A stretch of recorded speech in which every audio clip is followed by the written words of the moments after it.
Hey guys, how you doing today? So we had an issue with the 64 Chevy Impala pulling really hard to the right. A friend of mine's got a 61 Chevy Impala and he had the same issue on his car. So what it ended up being on both of our cars is this exact same problem. These rubber brake hoses were clogged. And what we did was we tried to adjust the brakes first to see if that made a difference on my 64. That didn't make a difference at all. The car still pulled really hard to the right. So next thing we did was we put the car up on jack stands, pulled the wheels off, pulled the drums off, and one of us got inside the car, pumped the brakes, while one of us was outside the car seeing if the brake shoes were moving on any of the wheels or not.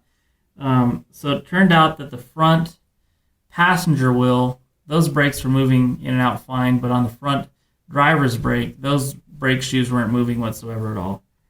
So the first thing we did was we tried to bleed the brakes on that front driver's corner, and no fluid came out of the wheel cylinder whatsoever at all. So the next thing we did was we wanted to figure out why. So we disconnected our metal hard line from our rubber flex line, and fluid was dripping out of our metal hard line just fine, so we knew that those lines were fine, that they weren't clogged or anything. So the next thing we did was we unscrewed our rubber flex line from the back of our wheel cylinder, and we took some compressed air, tried to blow it through our rubber flex line, and nothing would go through whatsoever at all. So these we knew were completely clogged. What we did was we went and bought 2 new rubber flex lines for the front of the car.